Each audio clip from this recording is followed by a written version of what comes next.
Hey everyone, I know we're a little late tonight, but welcome to another episode of Mitch's Minute. Oh look, it's magically working this week. Fuck you, Yay. YouTube. Jesus Christ. Technology. Okay, as it turns out, it wasn't YouTube. That was fucking with us, but still, fuck you, YouTube. Yeah. What happened was, there's certain outages, like, in the areas that I live in.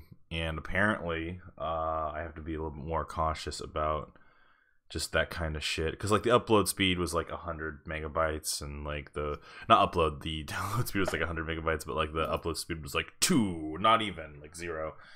So, welcome back, guys. Welcome this week. If we sound downtrodden, or if I sound downtrodden very specifically, it's because, and the reason why we have Fire Emblem at the very get-go of this episode is because we all sat down to record Fire Emblem. We recorded an hour and a half worth of support ranks, and we did some quests, and we did some other stuff. It was about 3 hours of work altogether, and because of how we had set it up, we didn't notice when OBS was like, oh, your encoder is overloaded, so the footage is unusable.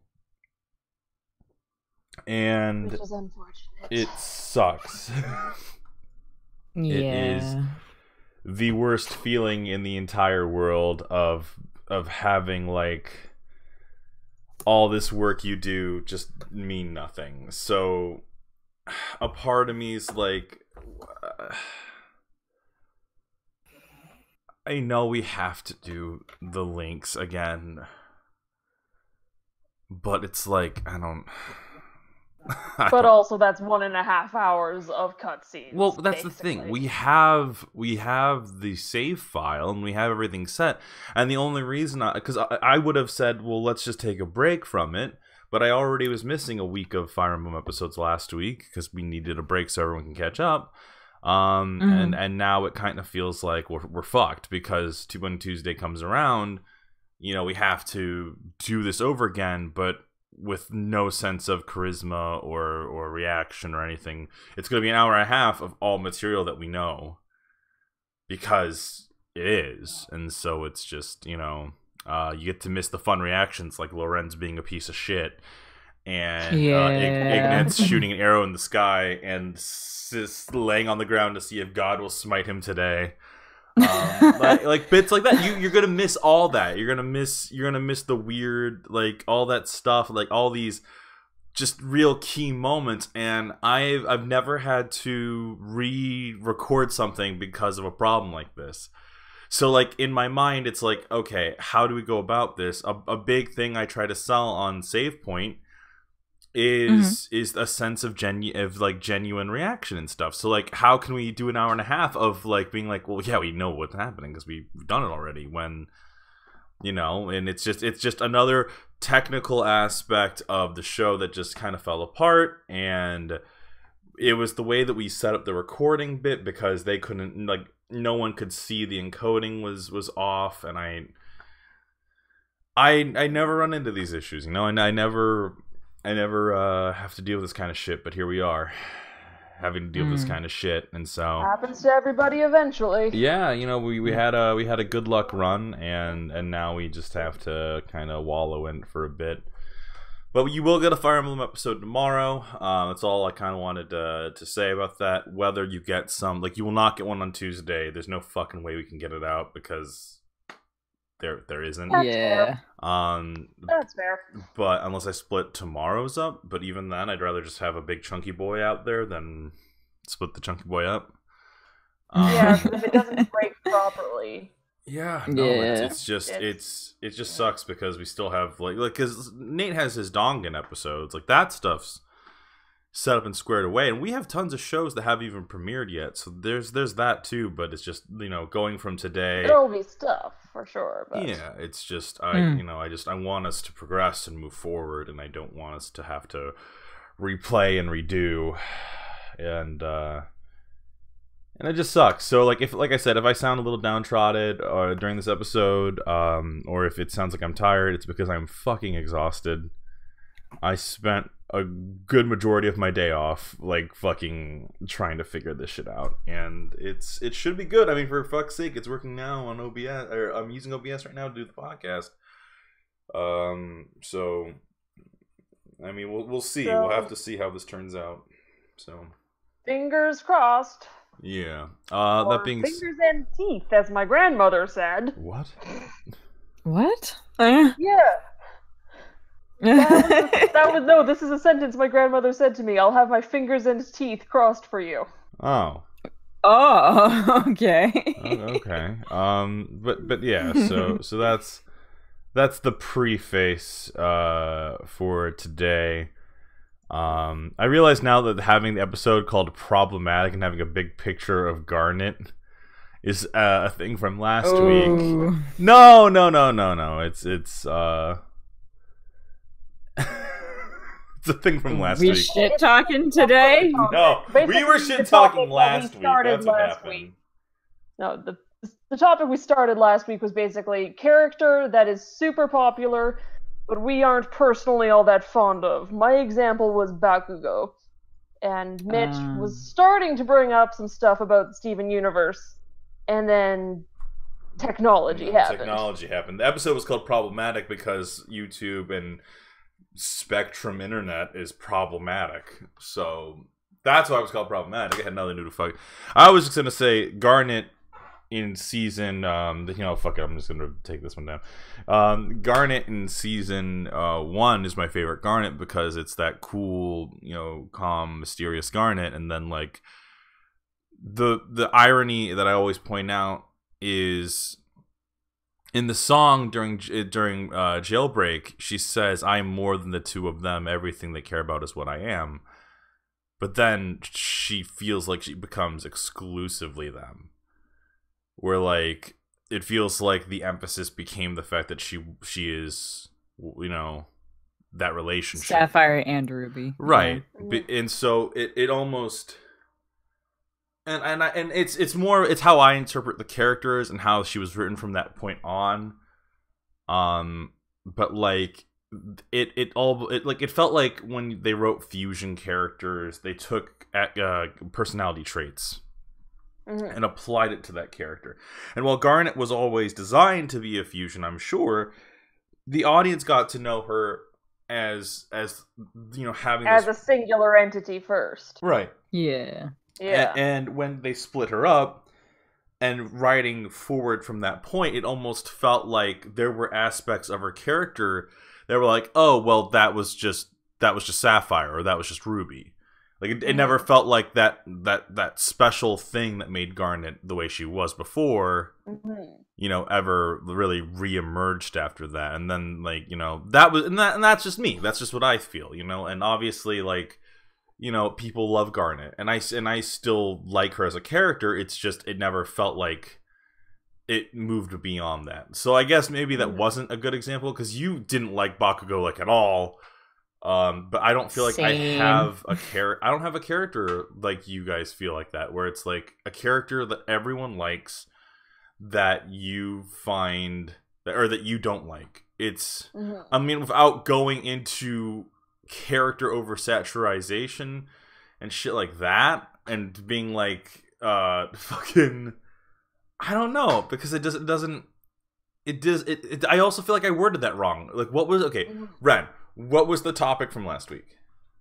It was character that is super popular but you don't like this character. Yeah, so when I think about 6 months ago, I would have told you Superman, maybe, but everyone hates Superman. like that's not popular. The movie version for sure, yeah. Well, okay, so that's the thing. Same. I like a lot Superman. of people aren't very fond of that one. Well, yeah, but like there's a whole. So I've been sitting on my throne of thorns, fucking edgelording it out and thinking about how I've been sitting on this video essay idea for like a couple weeks now about how they should handle Superman. Yeah, now that Cavill's no longer going to be Superman. Yeah, and I had this idea and I wanted to do this whole video essay and everything like that, and I wanted to kind of like talk about it and talk about like where we are as a country and stuff like that, because I do feel like that's what Superman is. He's supposed to be like the all-American boy. He's apple pie, middle America stuff, and I feel like we need a Superman to kind of reinvigorate that sense of hope and all that stuff. But if you asked me 6 months ago, be a hopeful character. Well, that's the thing. I think that you can easily do that, and I think that DC is in a really good spot to start making changes that would make them more popular, in my opinion, than possibly the Avengers. And not in the sense of like you can never beat them now. It's been 10 years, but you can start that fight up again. And I think that there is a way to do that. Like, it's impossible to reach the same popularity in a franchise that took 10 years to build. That you can't match that in a singular year or so. Yeah. Like, DC started later, but they seemed to be trying to already be where Marvel was, which is not necessarily the most functional way of approaching the situation. Ren, are you far away from your mic? Am I? You sounded this. It sounded like you were like on speakerphone. Okay, like, that's in another room. Like you didn't sound like you were close to your microphone. Okay, that's weird. It was about the same distance from my face as it normally is, so I don't have an explanation. Am I for going that. crazy, Amanda? Do you hear this too? Wait, is it still happening? No, not Okay. for me. Okay. Okay, because it's right next to my mouth right now. Okay. Well. It should not be sounding like speakerphone. Okay. But Okay. I must be going crazy, but the point was that I've been sitting on this fucking video essay for weeks now, and the only reason I think I just haven't done it is because, one, I've never like made one before, and two, it's just I've been busy. Today was my 2-year anniversary with my fiance, and Congrats, dudes! Yeah, no, it was fun. It was a fun time. And it's just been a busy week and a busy weekend, and I think that time is an illusion now, and that everything is just pain to some degree. No. I think there is a way to do it. I think if DC were to kind of lean into the things that Marvel is criticized for, and kind of present like, and I know that sounds kind of cheap, but like, I mean, think about it. I always go to the scene in Endgame where you have the whole lineup: a sea of white people, a sea of Wakandans, aliens, and one Asian guy. Yup. Yeah, Wong. Just the one. Eat your tuna milk, you fuck. It's like, you chubby fuck.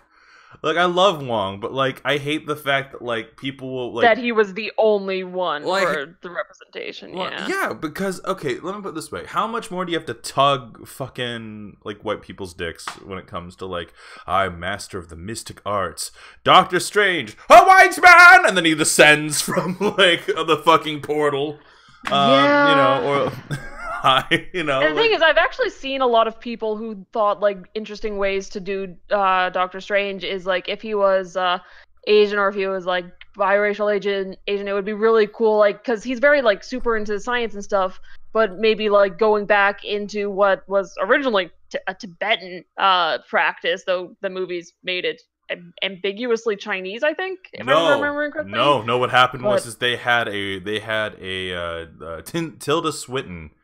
Yeah, no, I know she was that, but I think they said it somewhere else because they didn't want China getting weird about the Tibet thing. Yeah, no, I don't remember the specifics of that shit. But yeah, what I was saying is they thought it would be really cool if he was like his family was from there, and when he was trying to learn magic and to heal his hands, he was also like finding the roots of his family again.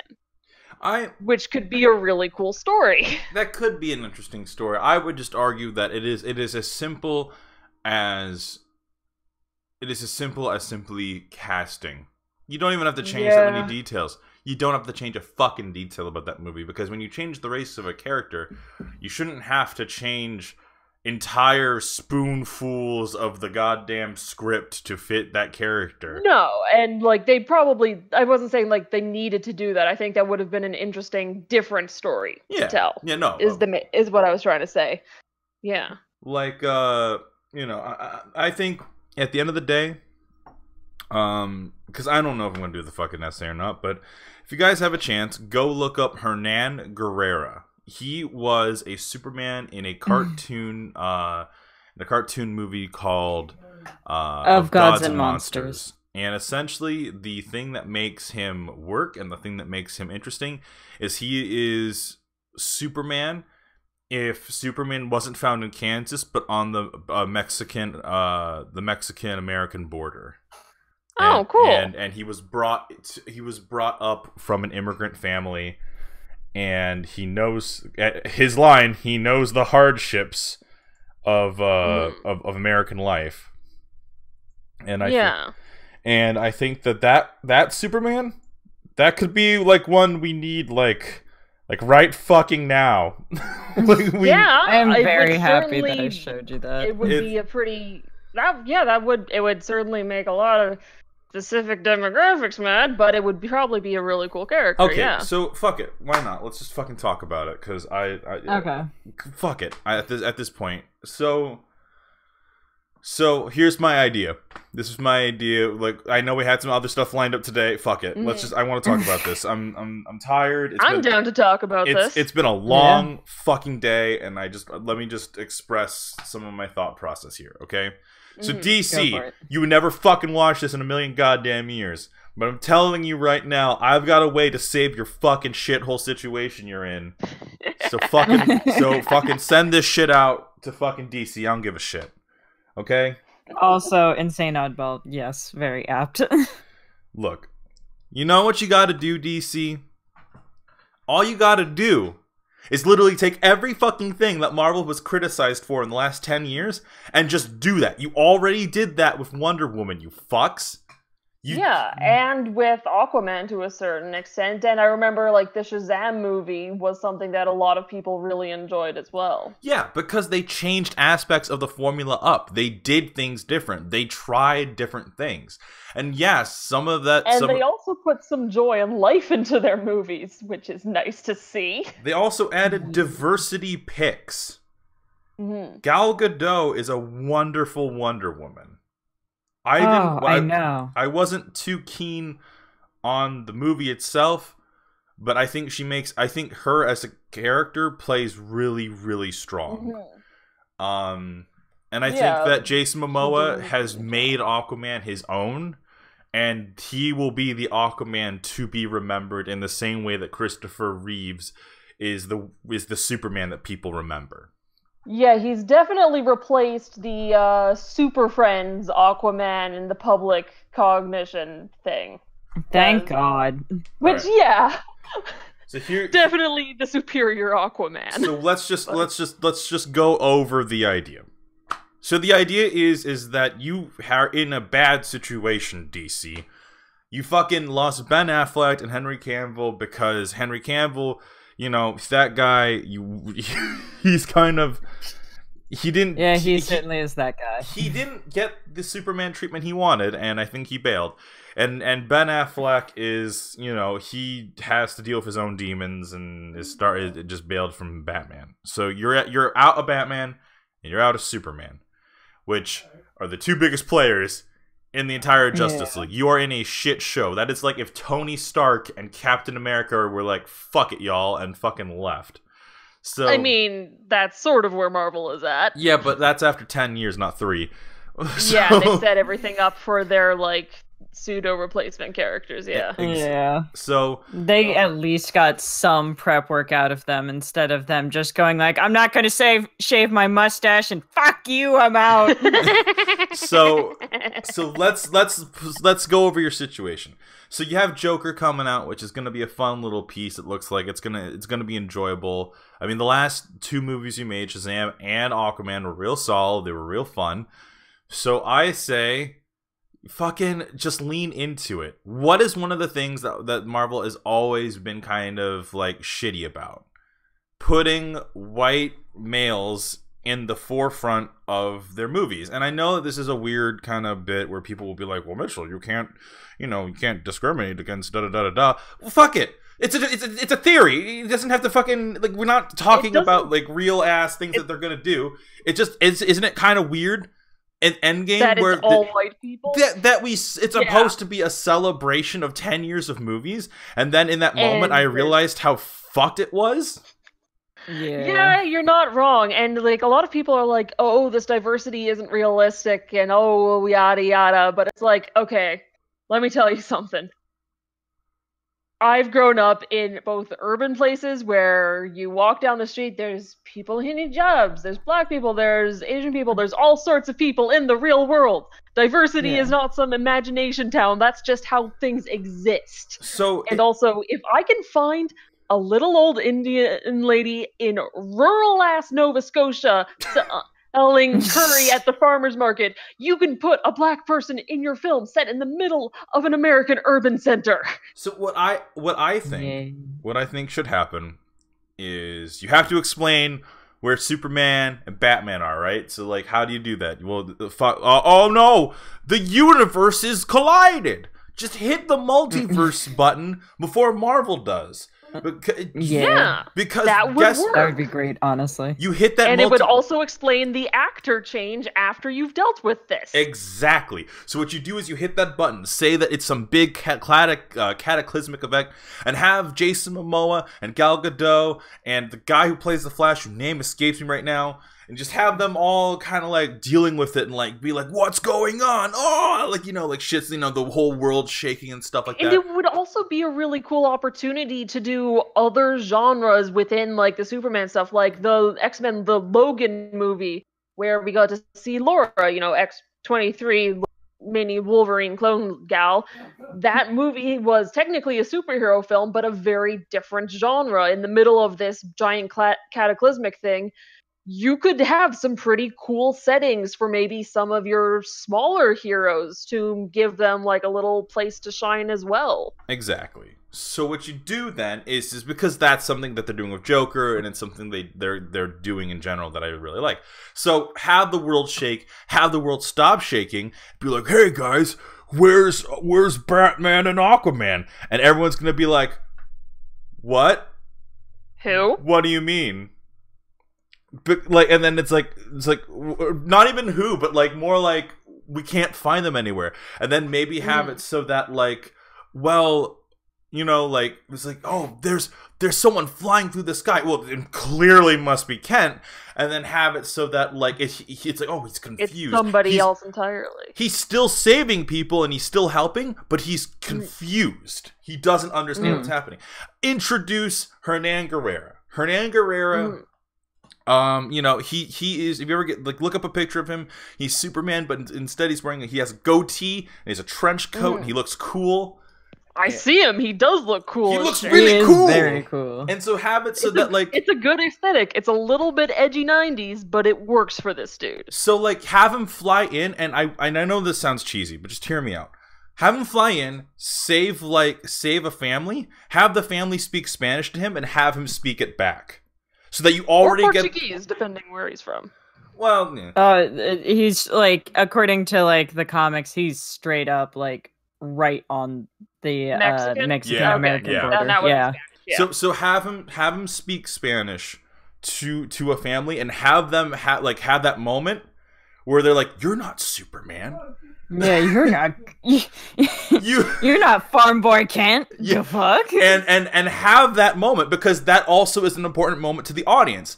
Like, have it so that his face is obscure, but he's doing the thing. He's like lifting the bus or something, or he's lifting the whatever, and his face is obscured by like the backlights, and he's fucking, you know, and he speaks Spanish to them, and it's this moment where the audience realizes that it's not Superman.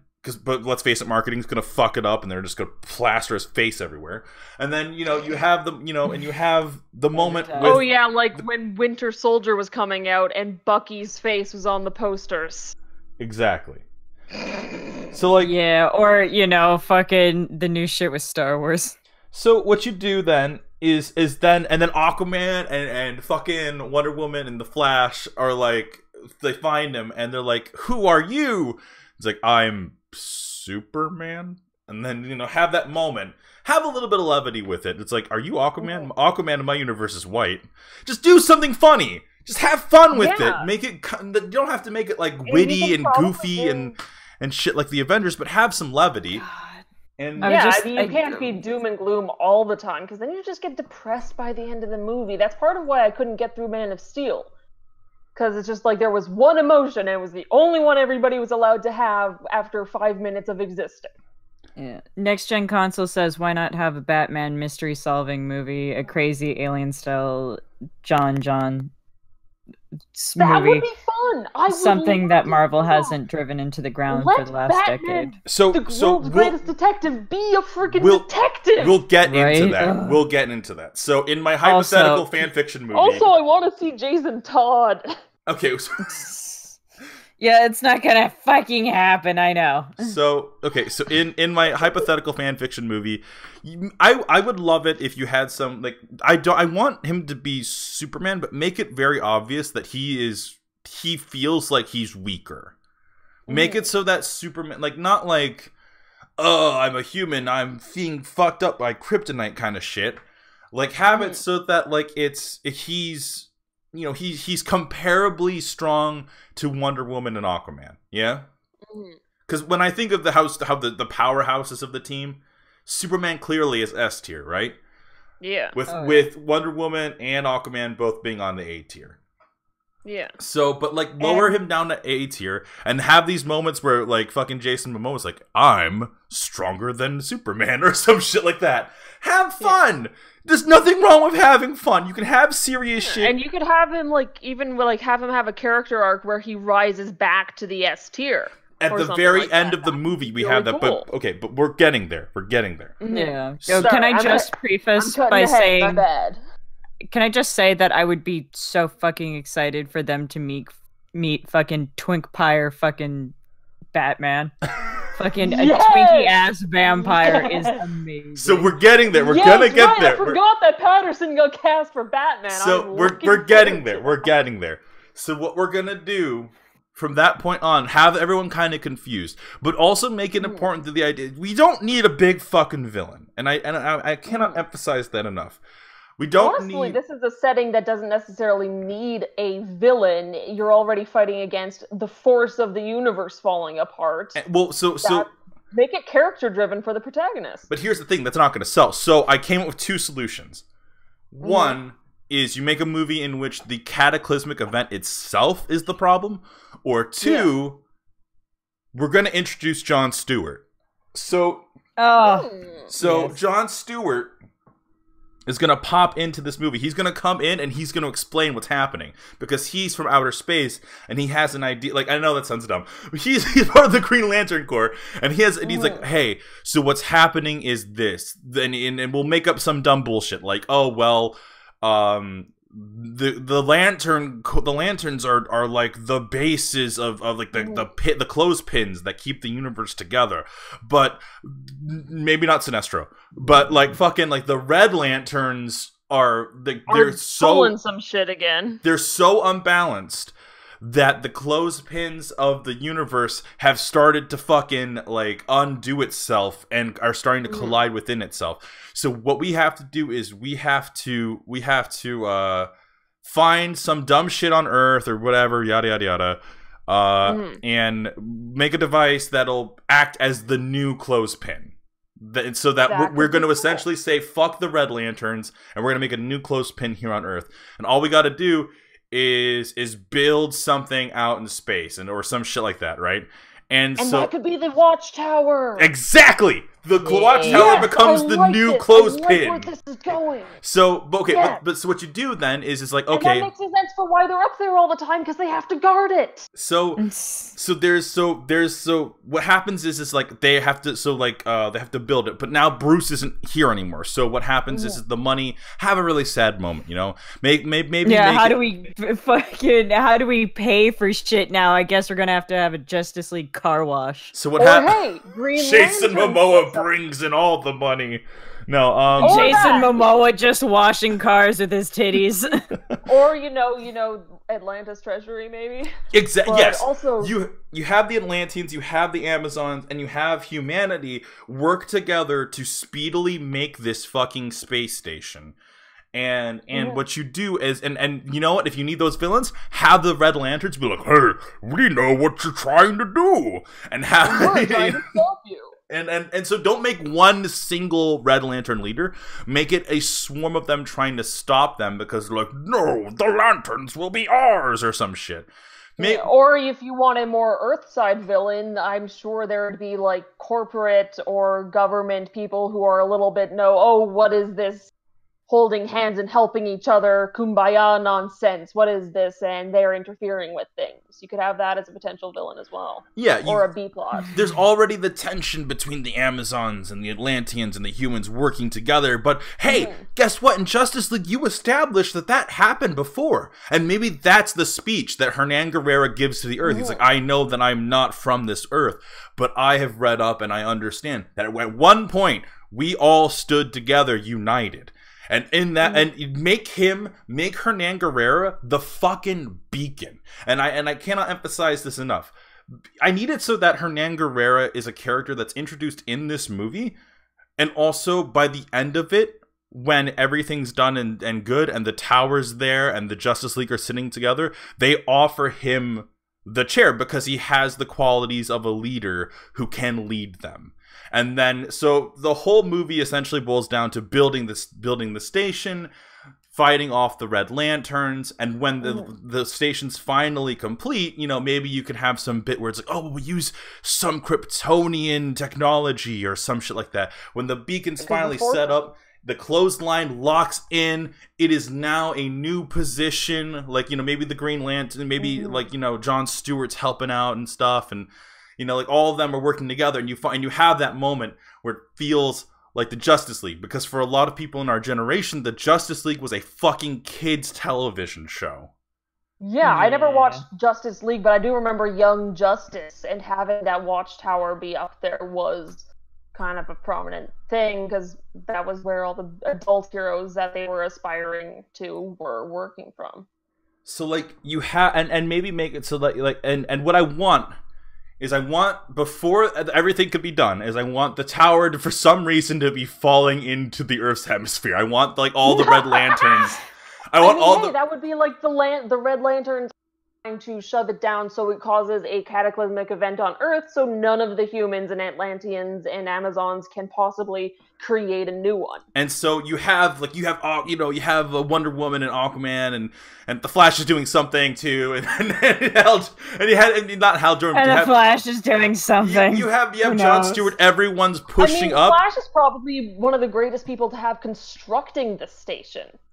And this is very important. I want there to be like a flashback at some point. Nothing crazy, nothing too long, but just a single moment between Hernan and his mother. And I want them to have a moment about the concept of hope. And I know it sounds cheesy and shitty, but just hear me out. Yeah. So the clothespin, the watchtowers falling out from the sky, everyone's doing their best. Hernan knows he's not as strong as he used to be, and he's trying to lift it up, and he sees everyone fucking, they're all trying to not cause it to fucking collapse into the earth.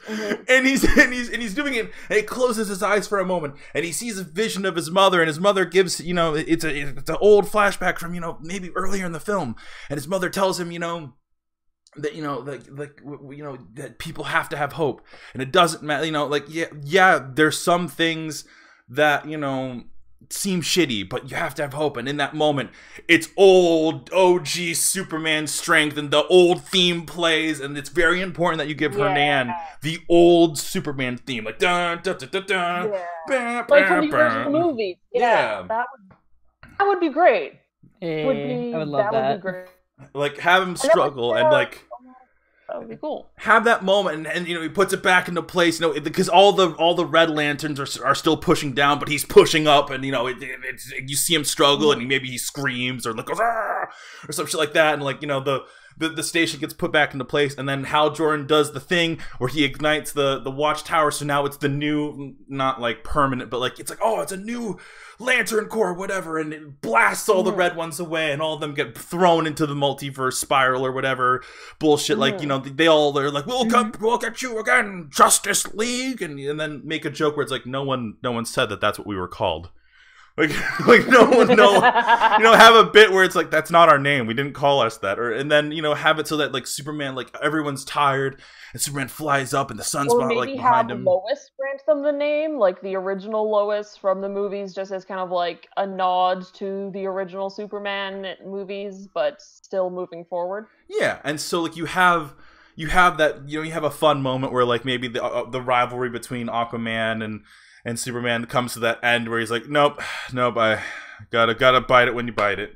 And, you know, and you have that moment, and you have you have the very end scene where with the table that I was telling you about earlier, where it's like, you know, he's welcomed, and he's like, you know, I can't find a way home, but until then, I'm happy that this is the way that we're gonna do things. And he's like, hey, you know, something crazy. And then the movie swells up, and he doesn't even sit in the chair. He doesn't sit in the chair. He turns around.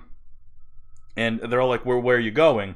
And he's like, well, you know, out. And then he's flying around the world, and the music swells up, and you know, it's a character piece, like Captain America Civil War, where it's like all the Avengers were there, but it's more about Captain America. You have Hernan Guerrero like fly across the world. You have the music swell up. You have that, you know, that nice heroic theme. You know, fucking, you know, and he's flying around. He's trying to get a good idea of like everything, and he flies up into the air. No Jesus allegory. Fuck that. He flies up into the air. Yeah, screw the Jesus allegories, especially since like from what I've read about the character, Superman was never meant to be a Jesus allegory. He was more meant to be an allegory for like the Jewish American experience, trying to integrate into a very heavily Christian American society. And like. And you just have that moment. In my mind, I can fucking see it as clear as day. You know, there's the world in front of him, and then it slowly turns, and there's Hernan Guerrero, and he smiles, like just not creepily, but he gives like a nice, like full of warmth and love, like you're seeing an old friend again. Like I'm home, you know, and then cut to black, credits roll. You know, like that. You know what? That actually sounds like a functional movie right there. And you know, it sets up a lot of stuff to do other things. Like he's obviously probably not the only person who's new to this universe. It sets it up for maybe some other heroes came in through the whole multiverse thing. If you're like with replacing Batman, because we now have Patterson. Well, if he's the new Batman, how do maybe some of the other Bat people take this? Is like Red Hood around? What is his response? Or Batwoman? Okay, she's cool. I don't know what. Batwoman's already got her own fucking TV show. So she's never gonna be. Okay. So this is what we're gonna do. So credits roll. You do the whole title sequence, but I cannot emphasize this enough. And I keep saying that, but I really mean that. Do not play some weird made-up bullshit Justice League theme. Just play the Superman theme. Make people feel nostalgic and warm inside, and make them feel like, you know, that there's hope. Because you've tried it. There's so many themes out there. Just make it the Superman theme. Make it his fucking theme, and make it feel like, oh, you know, it's his kind of story. So and then mid credits, because it's a movie. We have to do it. Mid credits at the tower, maybe say like 3 months later, and you know, and it's the Flash, and he's like, "Hey, Soups, we got like something on the radar, but it's not something familiar." And he looks at it, and Hernan's eyes grow wide. I know who this is, and because we specifically got Mr. Edward Cullen himself, we make him Kirk Langstrom, another character from Gods of Monsters. Yes, Vampire Batman. I saw some pictures. There's also a lot of fan art of them kissing. But the second option is, hey, we're getting a signal, but it's nothing we've ever seen before, and have it so that Hernan doesn't know what it is, but they go and fly over to see what it is, and it's just, you see Superman land on the roof, and slowly but surely, Terry turns around and it's Batman Beyond. It's the only way. It's the only way. Terry, please, our boy. That would also be cool. So that would also be cool. That's my 20-minute rant about my 30 Oh wow, you're not the only one with feelings. Oh no, wait, Oddball's and just repeated a bunch of times. Yeah, I think it aired out and it repeated him like 4 times. Yeah, but it's basically there was a Stan Lee imagines where Batman was black and he was living in the hood before he was unjustly thrown in jail, and then he became a billionaire wrestler, which sounds interesting and maybe something I'll check out because But yeah. So, anyways, guys, we're gonna try to roll through these next things real quick. Amanda, we went on a tangent, but it was a fun tangent. Amanda, you have to get going, yeah? I do have to get going, unfortunately. It's okay. Yeah. Sorry, guys. No worries. Right. Everybody's got schedules. Yeah. And we did start later than usual, so we'll talk to you soon. Yeah. Talk to you soon, guys. Bye, guys. Bye. Bye. Okay, so without going too far into it, let's go ahead and remove that. Okay, that's Bakugo. All right, so I watched a movie this week called The Vitch. Yes, you mentioned this. I did. It is one of the best horror movies I've seen. It came out in 2015. I'm like 4 years late to the party. But this movie was really solid. I'm going to say it like this: the less you know, the better. And that's where I'm going to end it. I didn't want to go too far into it. Just wanted to say that real quick. Also, once again, The Boys keeps delivering. We're on episodes. We just finished episode 6. I know that normal people will binge watch this shit, but the full hour time really makes me appreciate spacing out the episodes. Like so Tabby and I, essentially what we'll do is we'll alternate between episodes of Lucifer and The Boys. And we are 2 episodes away from the finale. This show is so goddamn good. Go check it out if you haven't, or if you have Amazon Prime, just go watch it. It's real good.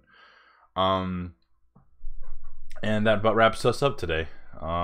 That's I kind of took up most of our topic time this week.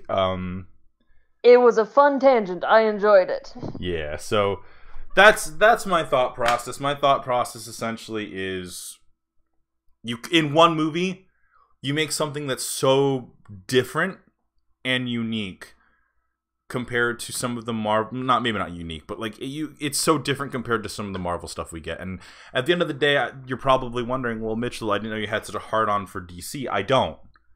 I actually don't. The thing that I have a hard-on for is competition. The thing that and good storytelling. That too. It's this feeling of, I'm trying to think of a really good way to word this. There is a really, I always go to Ant-Man. Ant-Man was the moment that I felt my first like dip into hero saturation. Like just like too many hero movies and hero fatigue. Marvel will make any movie and we'll all go see it because we are trained at this point to watch every... Oh, at this point I've actually given up on them. Oh, well... I haven't seen one in person in a while just because they've lost whatever they had at the start for me. I still enjoy Winter Soldier, but I never saw the latest Spider-Man movie because everything from it that I saw, it just looked like they were trying to make Peter Tony Mark II, and it's just like, where's Spider-Man? Well, you don't have to worry about that anymore. No, I don't. And honestly, I'm kind of glad that Sony split off because, like, I watched Into the Spider-Verse and I loved it. Miles was great. It was full of life. The characters were, both had elements from the books, but also were able to do their own things in equal measure. It had a very good balance to it, and it was it was nice. It had like some of the, like obviously it had some of the same beats of a superhero story, but they made it interesting again, which I haven't seen from a Marvel movie in a very long time. They're just like, I saw Black Panther and I loved it, and it did some different stuff very well, but I don't know, the main Avengers lineup, it has not caught my eye in a long time.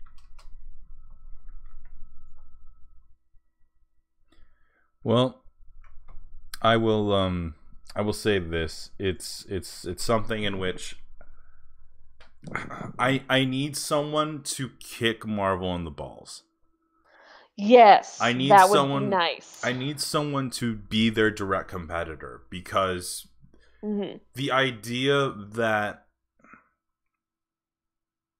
I always felt people who had someone to compete against will be more inspired to make better stuff.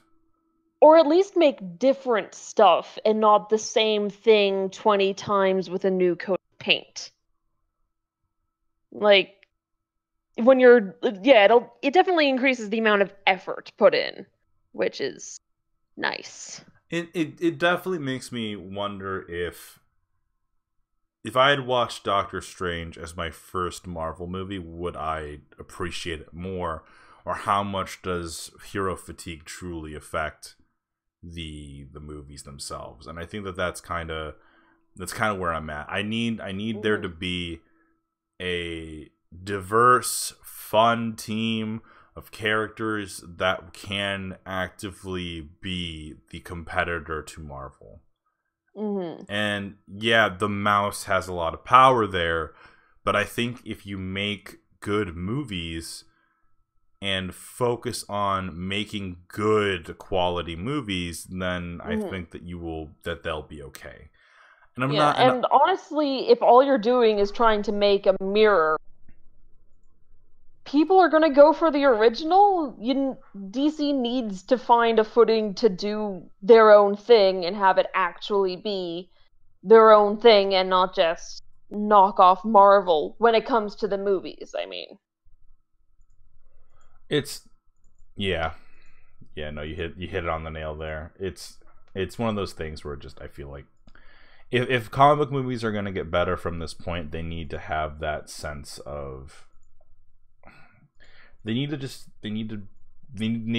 someone to kind of ignite the fires. And I think Hernan Guerrera having a Mexican superhero, or a Spanish speaking Superman to be your main leader of the Justice League, I think that will be a real swift kick, and I would greatly appreciate. So long as they execute it well, it'll be a swift because kick. Here's the problem. The whole thing about this is that if they do it really poorly, it'll just become the next excuse to never do it ever.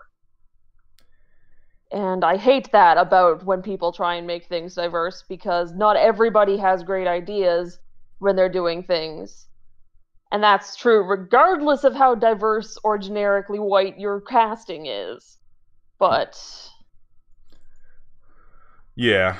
No, I get what you're saying, but like, that's the thing. I think if you put the right director under the helm, and I think if you are able to, like, and I not to have my fucking Marvel bias show, but get James Gunn, get someone who has, or see if you can steal Taika. Steal Taika. He's got some good ideas so far. Yeah, to steal Taika Waititi. Yeah. Yeah. Oh, I mean, man. Come on, can you picture it? He'd be fun. There's some pretty cool stuff that DC has sitting around in its comics that I think Taika could have a good chunk of fun with making a movie out of. Yeah. Anyways, guys, thank you guys for listening to my my fanfic movie idea. I'm not gonna lie, a lot of things kind of inspired that idea, and I think a lot of times we take from the tragedies of real life, and I think that if you find someone who won't fucking hit the nail over the head, or hit the nail, like, in the coffin, that is subtlety, You know, like, because that's the thing. I heard a book. I heard a book description just the other day that was just like so on the nose that it bothered me. How I've never had that happen before. I've never had something where something is so on the goddamn nose that like I actively got mad, and I'm like you call yourself like a writer. Like, you have to... there's putting in hints, and then there's just not having faith in your audience to get shit. Yeah. So anyways, guys, thank you guys so much for listening in. I'm going to rename this episode because I realized the immediate problem with the episode, and so I switched the thumbnail over. The episode should be called The New Superman. And we will talk to you guys next week, and hopefully we won't have, like, this episode where it kind of came out of depression because we lost a bunch of videos. Yeah, but I mean, it seems like you've managed to hit a pretty good, better mood by the end of it. So. Yeah, no, because we're talking about something that I actually like, you know, not. And it's fun having like coming up with ideas for hope is, you know, fun. And I think that's, I mean, yeah, and I think that you can have a fun, diverse cast without making that the point. But anyways. We'll talk to you guys next week. If you guys have any ideas, because it seems like a lot of you guys in the comments had like some ideas, go ahead and leave those in in the comments section. I want to hear what you guys think. Do you think I'm wrong? Do you think that maybe there's other ways to execute the idea? How do you think Marvel can defeat DC? Or sorry, DC can defeat. Yeah, DC can defeat Marvel. How do you think David can beat Goliath here? Like how? Like because if you're like me. And you want to see better quality and stuff, the best way to get that is to have some direct competition.